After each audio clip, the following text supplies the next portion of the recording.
Esse trecho da carta de São Paulo aos Filipenses, que nós ouvimos hoje na primeira leitura,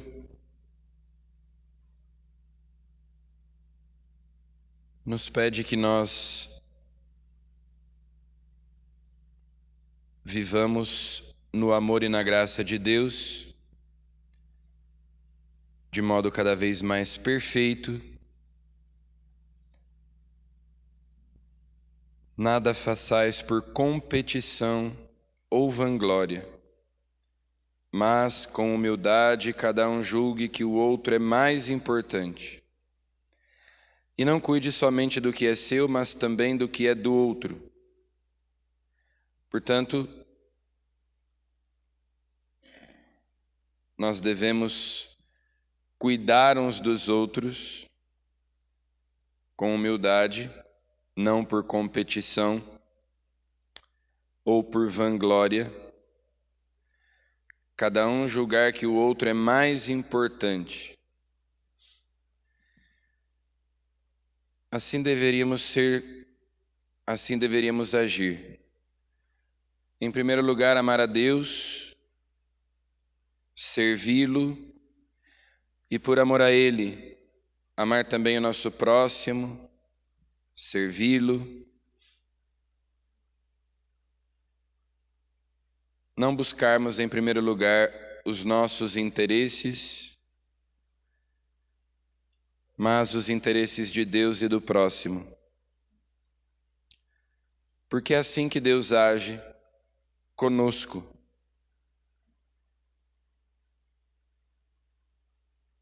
O Filho de Deus veio a este mundo e deu a vida por nós, não poupou nada de si, não pensou em si mesmo, aniquilou-se, esvaziou-se de sua glória.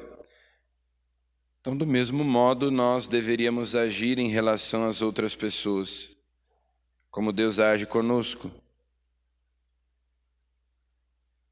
Muito comum as pessoas dizerem: cada um cuide da sua própria vida, ninguém tem nada a ver com a minha vida, eu não pedi a opinião de ninguém.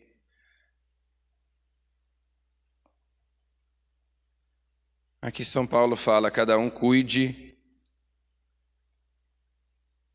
não somente do que é seu, mas também do que é do outro. Claro, não no sentido de que nós devamos nos intrometer na vida dos outros, como muitas vezes as pessoas fazem, por competição ou vanglória, mas com humildade, por amor. Ou seja, a caridade fraterna implica que nós cuidemos uns dos outros, nos preocupemos, rezemos e, diante da fraqueza do outro, diante das dificuldades do outro, nós estendamos a mão. Nós somos chamados a viver em comunidade, não isolados, cada um cuidando só do que é seu, da sua própria vida, cada um por si e Deus por todos. Porque nós somos um corpo, nós somos uma família, nós somos uma comunidade. O que o outro faz me afeta também, para o bem ou para o mal. Nós dizemos que cremos na comunhão dos santos. Se eu sou mais santo, se eu me esforço para ser mais santo, então a igreja será mais santa.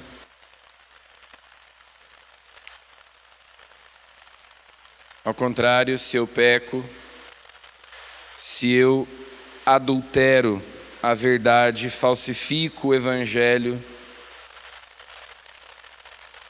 então haverá menos santidade entre os membros da igreja.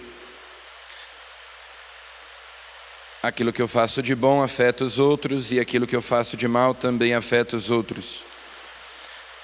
Por isso, São Paulo diz: nós não podemos viver olhando para o nosso próprio umbigo, cada um cuidando só do que é seu. É que as pessoas às vezes querem cuidar da vida dos outros num sentido negativo, né? De bisbilhotarem por curiosidade. Mas nós devemos cuidar uns dos outros pela caridade, porque o contrário do amor é indiferença. Então, ser indiferente em relação aos outros é deixar de amar.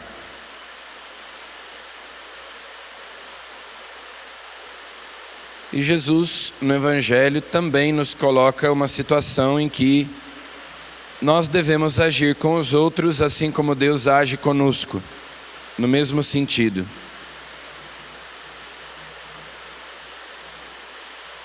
Essa parábola: quando deres um almoço ou um jantar, convide aqueles que não podem retribuir. Jesus aqui fala sobre a gratuidade do amor. Nós amarmos sem esperarmos recompensa, sem esperarmos nada em troca, porque é assim que Ele age conosco. Quando deres uma festa, convida os pobres, os aleijados, os coxos, os cegos.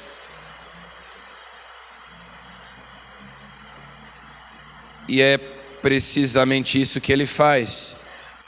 Por exemplo, na Eucaristia, se fossem admitidos à Eucaristia apenas aqueles que fossem dignos, então ninguém de nós poderia participar da Eucaristia. Nós somos os pobres, os aleijados, os coxos, os cegos, que o Senhor convida para participarem desta festa, deste banquete. E é Ele quem nos torna dignos de estar na sua presença e de servi-lo.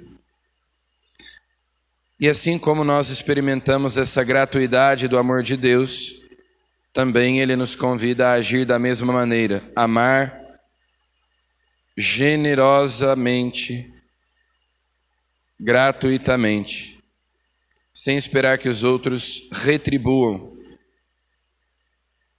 esperar a recompensa de Deus. Tu receberás a recompensa na ressurreição dos justos. Deus retribuirá a cada um conforme as suas obras, mas não esperar dos outros a recompensa. Amar não para receber algo em troca dos outros.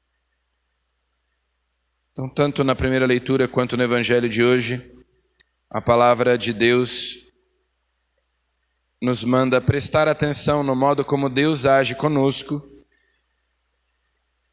o que Cristo fez por nós e, como filhos amados de Deus, sermos seus imitadores e agirmos como Deus age, amarmos como Deus ama, perdoarmos como Deus perdoa. Peçamos a Jesus a graça desta configuração com Ele, de nos unirmos a Ele, a nossa mente, o nosso coração, para pensarmos e agirmos como Jesus pensa e age. Amém.